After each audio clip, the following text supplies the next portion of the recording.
My name is Eve, and I never thought I'd be plotting revenge against my own husband. But here I am, trapped in a loveless marriage with a man who sees me as nothing more than a convenient punching bag for his frustrations. You're nothing but a barren, useless excuse of a wife. I'm doing you a favor by letting you gain some parenting experience. Be grateful, Eve. Caleb spat, his voice dripping with contempt. I flinched as he slammed the front door, leaving me alone to face the chaos of Emma's kids wreaking havoc in our once peaceful home. The sound of shattering glass echoed from the living room, followed by high-pitched squeals and laughter. I closed my eyes, took a deep breath, and wondered how I'd ended up here. Just 5 years ago, Caleb had swept me off my feet with grand gestures and promises of eternal love. Now, at 34, I found myself questioning every decision that led to this moment. Aunt Eve. Ben's trying to flush my dolly down the toilet. Lucy's shrill voice pierced through my thoughts. I rushed upstairs, my heart pounding. Ben, stop that right now, I shouted, yanking the bathroom door open. The 7-year-old boy looked up at me, his eyes wide with feigned innocence. I was just giving her dolly a bath, he said, a mischievous grin spreading across his face. I snatched the doll from his hands and handed it back to a sniffling Lucy. Go play in the backyard, both of you. And no more flushing things down the toilet. As I herded the children outside, my phone buzzed. It was a text from Caleb. Emma needs us to watch the kids overnight. Don't screw this up. My stomach churned. One day had already pushed me to my limits, and now I was expected to handle 3 unruly children for an entire night? I typed back a quick response. Caleb, I can't do this alone. Can't we ask your parents for help? His reply was almost instantaneous. Don't be pathetic, Eve. If you can't handle kids for one night, how do you expect to ever be a mother? The words stung, reopening the wound of our infertility struggles. I blinked back tears, refusing to let them fall. This wasn't the life I had envisioned for myself. A crash from the backyard jolted me back to reality. I raced outside to find Riley, the youngest at 5 years old, covered in mud and giggling uncontrollably. Look, Aunt Eve. I'm a mud monster, he exclaimed, running towards me with outstretched arms. I dodged his muddy embrace, my patience wearing thin. Riley, that's enough. All of you, inside now. It's time to clean up and have dinner.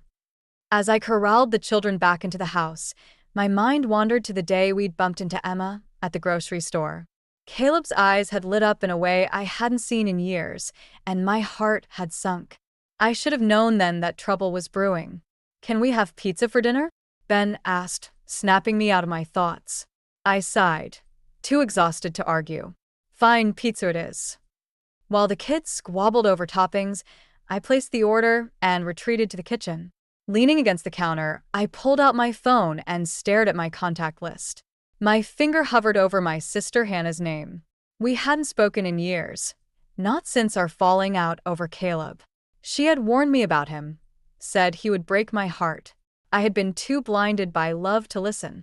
Now, as I stood in my chaotic kitchen, surrounded by the mess of a life I never wanted, I realized how right she had been.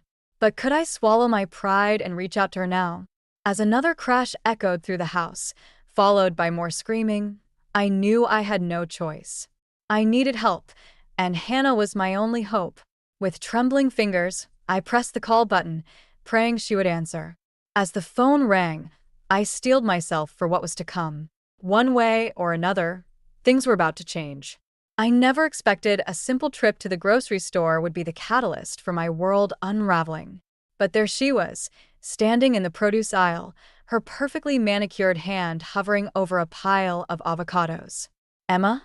Caleb's voice rang out, a note of excitement I hadn't heard in years coloring his tone. The woman turned, her face lighting up with recognition. Caleb. Oh my God, it's been forever. I stood frozen, watching as my husband embraced his ex-girlfriend with far too much enthusiasm. When they finally broke apart, Emma's gaze fell on me, her smile never wavering. And you must be Eve, she said, extending her hand. I've heard so much about you.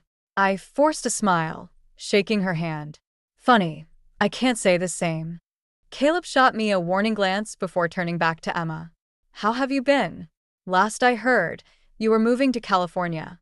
Emma laughed, a tinkling sound that set my teeth on edge. Oh, that didn't work out. I'm back in town now, with my 3 little ones in tow. You have kids? Caleb asked, his eyes widening with interest. 3 of them, Emma replied, her smile turning wistful. It's been challenging being a single mom. I watched as Caleb's expression softened, and a knot formed in my stomach. I knew that look. It was the same one he used to give me when we first started dating. We should catch up properly, Caleb said, his voice eager. Why don't you come over for dinner sometime? I opened my mouth to protest, but Emma beat me to it. That sounds lovely. How about this Friday? Before I could interject, Caleb was nodding enthusiastically. Perfect. We'll see you then. As Emma walked away with a wave, I turned to Caleb, my voice low and angry.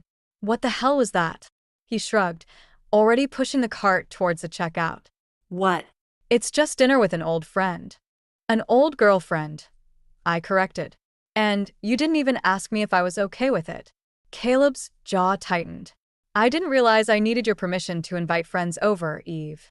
The ride home was tense, filled with loaded silence. As we unpacked the groceries, I tried one last time to reason with him. Caleb, I'm not comfortable with this. Can't we just cancel? He slammed a can of tomatoes onto the counter, making me jump. For God's sake, Eve, stop being so insecure. It's pathetic. I flinched at his words, feeling the familiar sting of tears. But I blinked them back, refusing to let him see how much he'd hurt me. Friday arrived all too quickly. I spent the day cleaning the house, my stomach in knots. When the doorbell rang at 7 p.m. sharp, I plastered on my best fake smile and opened the door. Emma stood there, looking effortlessly glamorous in a flowing sundress. Behind her were 3 children, all bearing a striking resemblance to their mother. Eve, darling. Emma exclaimed, air-kissing my cheeks. Thank you so much for having us. These are my little angels, Lucy, Ben, and Riley. The kids mumbled hellos, eyeing me warily. As they filed past me into the house, I caught a whiff of Emma's expensive perfume and felt suddenly self-conscious in my simple jeans and blouse. Caleb appeared then, his face lighting up at the sight of Emma. You made it. Come in. Kids, make yourselves at home. And just like that, my carefully ordered world descended into chaos. The children scattered, their excited shrieks echoing through the house. Emma glided into the living room, Caleb hovering attentively at her side. I retreated to the kitchen, busying myself with dinner preparations. Through the doorway, I could hear Emma's melodious laughter mingling with Caleb's deep chuckles. The sound made my chest ache. As I stirred the pasta sauce, I caught snippets of their conversation. Always knew you'd be successful, Caleb. You were always so ambitious. Can't believe how amazing you look, Em. The years have been kind. I gripped the wooden spoon tighter, willing myself to stay calm. But as I glanced into the living room and saw Caleb's hand resting casually on Emma's knee, I knew with sickening certainty that this was only the beginning of my nightmare. The weeks following that fateful dinner became a blur of chaos and mounting frustration. Emma's visits, once an anomaly, transformed into an almost daily occurrence. My home, once a sanctuary, now felt like a war zone. Caleb, we need to talk about this, I said one evening after Emma and her brood had finally left. The living room looked like a tornado had hit it, toys strewn everywhere and mysterious stains on the carpet. He barely glanced up from his phone. About what? About Emma and her kids practically living here. It's disrupting everything. Caleb's eyes narrowed. They're going through a tough time, Eve. I thought you'd be more understanding. Understanding. I sputtered. I'm the one cleaning up their messes, cooking for them, trying to work from home with all this noise dash. Maybe if you had kids of your own, you'd be more patient, he snapped, his words cutting deep. I recoiled as if slapped. That's not fair, and you know it. But Caleb had already turned away, ending the conversation. I was left standing alone, surrounded by the debris of a life I no longer recognized. The next day, I was on a conference call when the doorbell rang. I ignored it, knowing Caleb would answer. Minutes later, shrieks of laughter pierced through my concentration. "Sorry, can you repeat that?" I asked my client, trying to mask my irritation. "I'm having some background noise issues." As soon as the call ended, I stormed downstairs. Emma's kids were running wild, with Emma herself lounging on the couch, scrolling through her phone. "Oh, Eve," she chirped, looking up. "I hope we're not bothering you." The kids were just so eager to come over. I forced a smile. "Actually, Emma, I'm working. It's a bit disruptive dash." "Eve." Caleb's sharp voice cut me off. He'd appeared in the doorway, frowning. A word. In the kitchen, he laid into me. "What's wrong with you? They're just kids having fun." "I'm trying to work, Caleb. This is my home office too." He scoffed. "Maybe if you made more of an effort to connect with them, you'd enjoy their company." I stared at him, disbelieving. When did I become the villain in my own home? But Caleb had already turned away, heading back to Emma and the kids. I watched as he sat next to her on the couch, their heads bent close in conversation, while the children continued their rampage. Days blurred into weeks. My work suffered as I struggled to maintain any semblance of order. Caleb grew more distant, spending every free moment with Emma and her kids. I became a ghost in my own home, retreating to our bedroom to escape the constant chaos. One evening, I overheard Caleb and Emma talking in hushed tones in the kitchen. "I don't know how much longer I can do this, Caleb was saying. "Eve's becoming impossible to live with." Emma's voice was soothing. "Oh, honey, you deserve so much better. Someone who understands you, supports you." I backed away, my heart pounding. The pieces were falling into place, the lingering touches, the private jokes, the way Caleb's eyes lit up whenever Emma entered the room. That night, as Caleb slept beside me, I lay awake, staring at the ceiling. The life I'd built was crumbling around me, and I felt powerless to stop it. I thought of my sister Hannah, of the rift between us that had seemed so insurmountable. Now, faced with the wreckage of my marriage, that old hurt seemed trivial. With trembling fingers, I reached for my phone. It was time to swallow my pride. As I typed out a message to Hannah, tears slid silently down my cheeks. I was done being a doormat. It was time to fight back. I woke to the sound of hushed voices and shuffling feet. Blinking away sleep, I found Caleb hastily packing a suitcase. "What's going on?" I asked, my voice thick with confusion. Caleb barely glanced at me. "Emma's going on a trip. I'm going with her to help with the kids." I sat up, suddenly wide awake. "What? "For how long?" "3 days," he replied, zipping up the bag. "Emma's dropping the kids off here in an hour. You'll need to watch them while we're gone." The room spun. "Caleb, you can't be serious. I have work, and I can't handle 3 kids alone for 3 days." He fixed me with a cold stare. "This isn't up for discussion, Eve. Emma needs help, and I'm going to be there for her. It's about time you stepped up and did something useful around here." Before I could respond, the doorbell rang. Caleb rushed downstairs, leaving me shell-shocked in our bedroom. I stumbled down after him, just in time to see Emma ushering her children inside. She beamed at me, all saccharine sweetness. "Eve, darling." "Thank you so much for doing this. You're a lifesaver." I opened my mouth to protest, but Caleb cut me off. "Of course she's happy to help. Right, Eve?" Trapped under their expectant gazes, I could only nod mutely. Emma clapped her hands together. "Wonderful. Kids, be good for Aunt Eve. Mommy and Uncle Caleb will be back in a few days." As Emma rattled off a list of instructions, dietary restrictions, bedtime routines, favorite toys, I felt my world tilting on its axis. This couldn't be happening.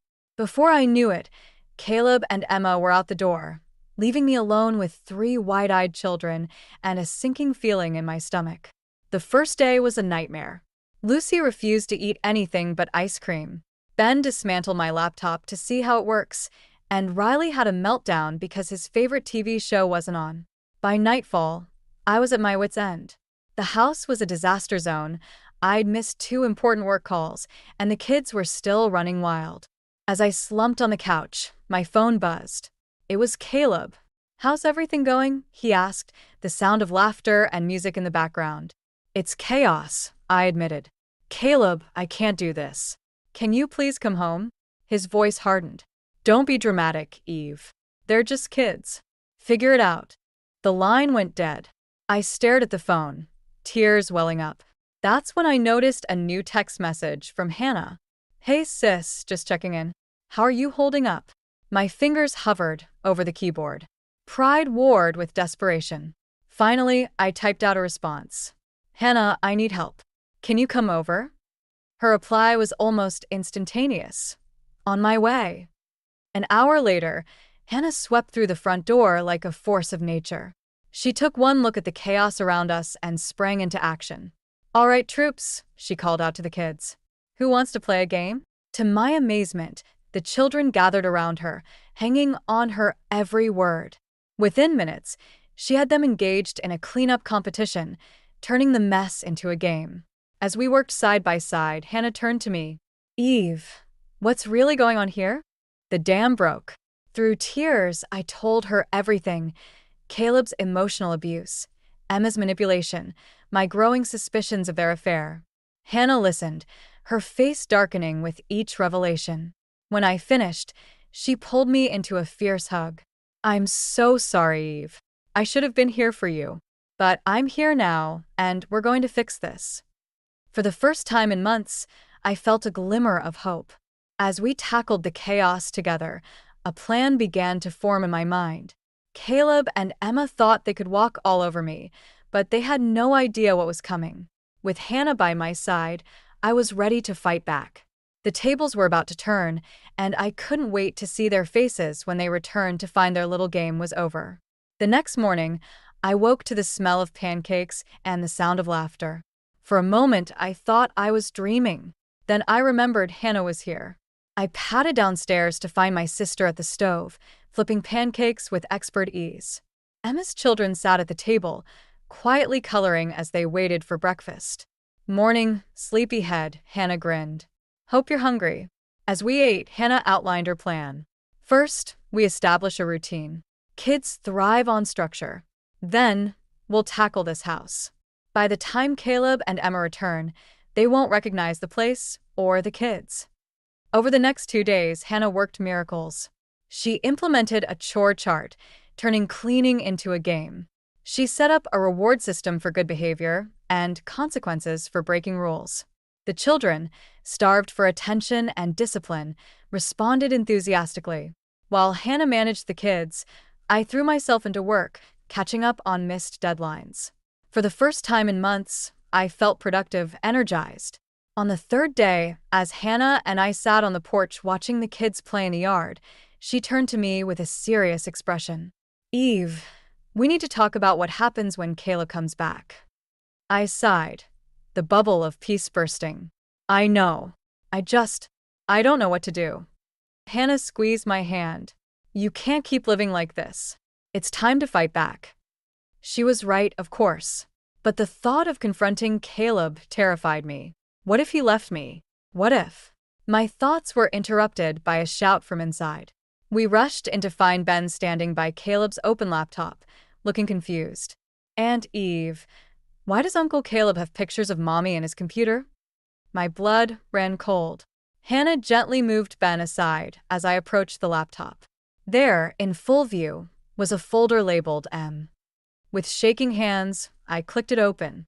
Dozens of intimate photos of Emma filled the screen. Emails detailing secret rendezvous. Bank statements showing large transfers to an unknown account. "Oh, Eve," Hannah breathed. "I'm so sorry." I felt numb. Part of me had known, of course. But seeing the evidence laid bare, it was devastating. As Hannah ushered the kids out of the room, I sank into Caleb's chair, my mind racing. This was it, the proof I needed. But what would I do with it? Hannah returned, her face set with determination. "We need to make copies of everything. Then we call a lawyer." I nodded, still in shock. As Hannah worked on backing up the files, I noticed an email draft Caleb had left open. My eyes widened as I read it. Hannah, I called, my voice shaking. Look at this. The email detailed plans for Caleb and Emma to move to another state, taking the kids with them. They were planning to leave in just 2 weeks. That son of a datch, Hannah cut herself off, glancing at the kids in the next room. Eve, we need to act fast. She was right. The numbness was fading, replaced by a burning anger. Caleb thought he could discard me like yesterday's trash? He had another thing coming. Okay, I said, standing up straighter. What's our next move? Hannah's eyes gleamed with a mix of pride and determination. First, we secure all this evidence. Then, we prepare for their return. They think they're coming back to a meek, overwhelmed Eve. Let's show them how wrong they are. As we worked late into the night, planning our strategy, I felt a strange mix of emotions, fear, anger, but also a growing sense of empowerment. For too long, I'd been a victim in my own life. It was time to take control. When Caleb and Emma returned tomorrow, they'd find a very different Eve waiting for them. And I couldn't wait to see the looks on their faces. The sound of a car pulling into the driveway sent a jolt through my body. Hannah squeezed my hand reassuringly as we heard the front door open. Eve, we're back. Caleb's voice rang out, a note of surprise evident as he took in the spotless living room. I stepped out of the kitchen, Hannah close behind me. Caleb and Emma stood in the entryway, their smiles faltering as they registered our united front. Welcome back, I said, my voice steady.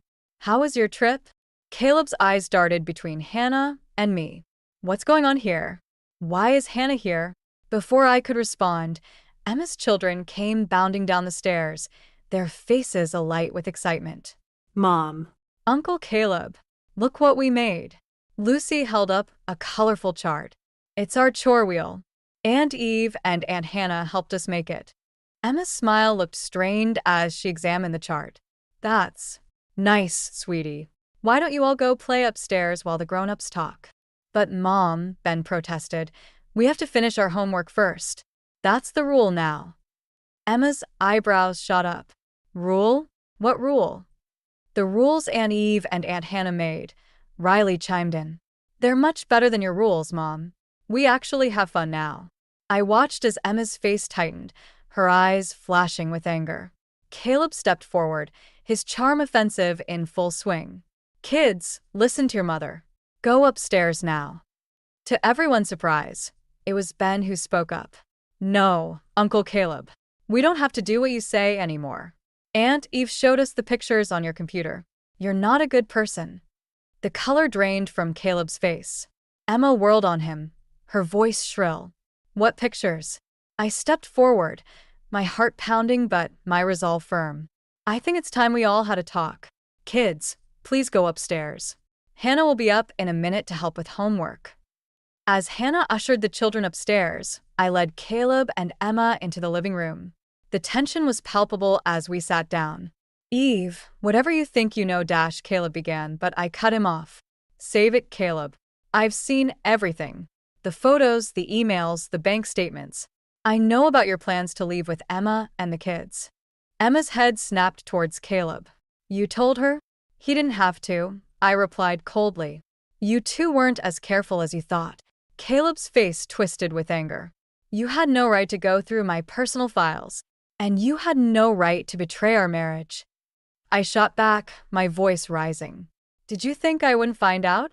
That I'd just roll over and let you walk all over me? Emma stood up, her eyes wild. This is ridiculous. Come on, Caleb. Let's get the kids and go. You're not taking those children anywhere. Hannah's voice rang out as she re-entered the room. Not until we've sorted this mess out. Caleb jumped to his feet. You can't stop us. They're Emma's kids. Actually, I said, pulling out a folder. I can. I've spoken to a lawyer. Given the evidence of your affair and your plans to flee the state with the children, we have grounds for an emergency custody order. Emma's face crumpled. You can't do this. They're my children. Children you were perfectly happy to dump on me whenever it was convenient, I retorted. Children who have flourished under proper care and attention in just 3 days. Caleb lunged forward, his face contorted with rage. You manipulative bitch. You planned this all along. Hannah stepped between us, her voice steel. Back off, Caleb. Unless you want assault charges added to your growing list of problems. As Caleb and Emma's world unraveled before my eyes, I felt a strange mix of satisfaction and sadness. This wasn't how I'd imagined my marriage ending, but I knew it was necessary. So, what happens now? Emma asked, her voice small. I took a deep breath. Now, we're going to have a long, honest conversation about the future.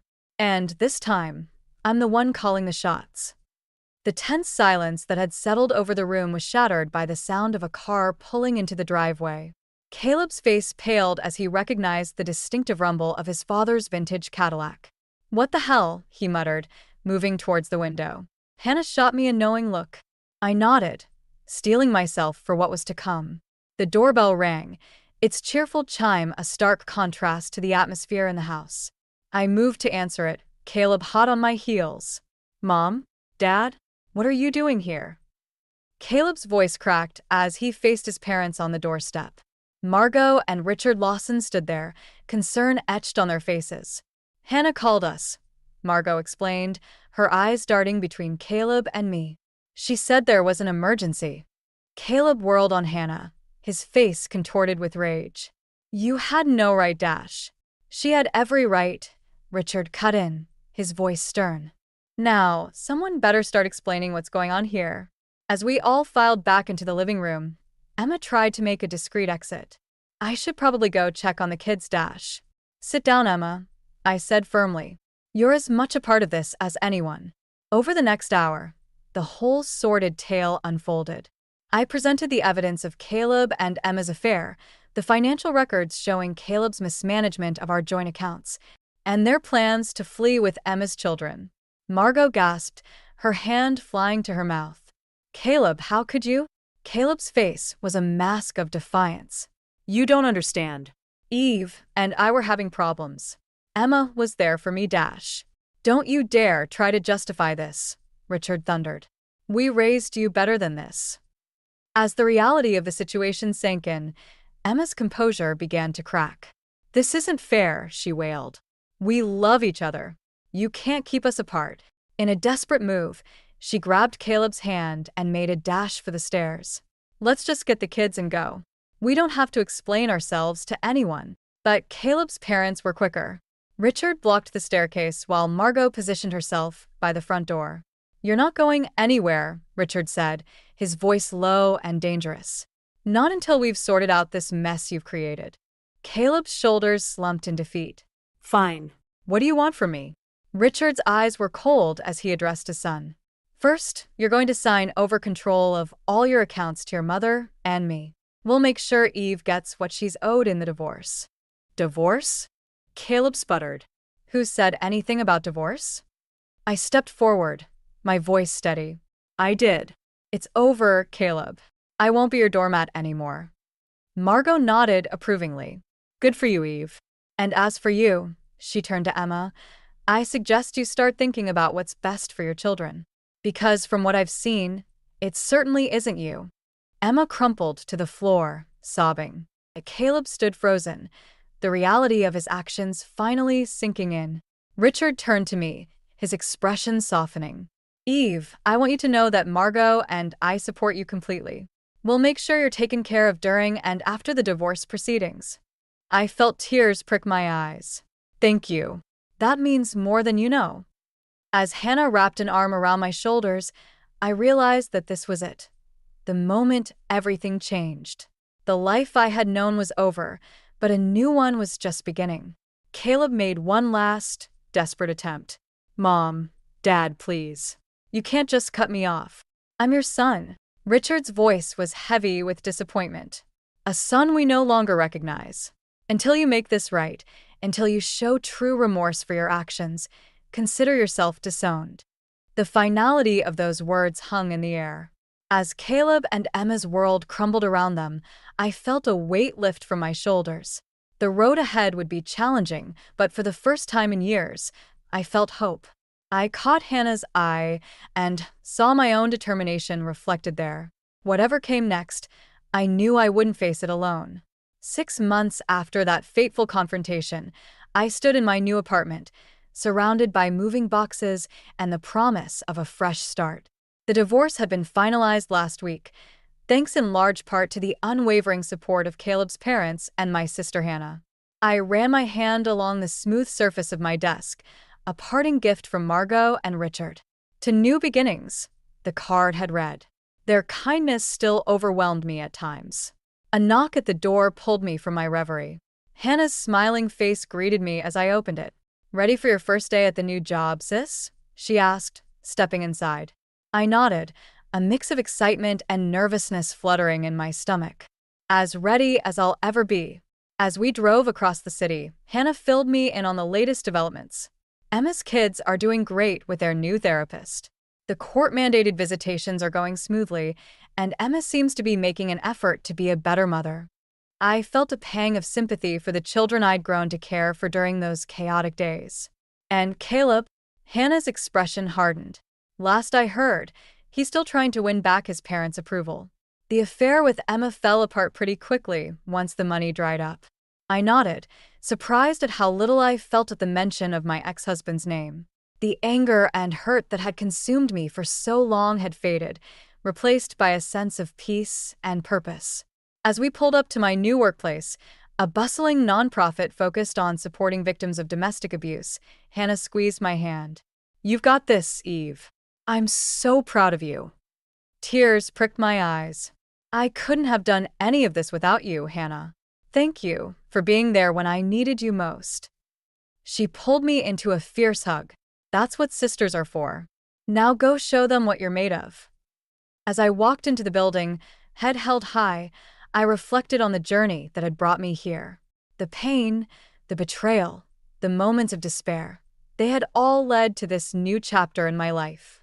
My first day flew by in a whirlwind of introductions, orientations, and the exhilarating feeling of being part of something meaningful. As I packed up to leave, my new boss, Sarah, stopped by my desk. "Eve, I just wanted to say how impressed I am with your passion and insight. Your personal experience will be invaluable in helping other women find their strength." I smiled, feeling a warmth spread through my chest. Thank you, Sarah. This work, it means everything to me. That evening, as I sat on my small balcony watching the sunset, I pulled out my journal. It had been my constant companion throughout the divorce, a place to pour out my fears and hopes. I began to write, "Dear future Eve, today marks the beginning of a new journey. I want you to remember how far you've come. The woman who felt trapped and worthless in a loveless marriage is gone. In her place stands someone stronger, wiser, and full of purpose. Never forget the lessons you've learned. 1. Your worth is not determined by anyone else's opinion of you. 2. It's okay to ask for help when you need it. 3. True family stands by you, even when it's difficult. 4. You are capable of more than you ever imagined. Whatever challenges lie ahead, face them with the same courage and determination that brought you here. Your past does not define you, but it has shaped you into the resilient woman you are today. The future is yours to shape. Make it a beautiful one, with love and pride." Eve. As I closed the journal, I felt a sense of closure wash over me. The scars of my past would always be a part of me, but they no longer held me captive. Instead, they served as a reminder of my strength and resilience. I looked out at the city's skyline, alive with possibilities. For the first time in years, I felt truly free. The road ahead might be uncertain, but I was ready to face it head-on, armed with self-love, the support of true family, and the unshakable belief in my own worth. This wasn't just an ending. It was a new beginning, and I couldn't wait to see where it would lead.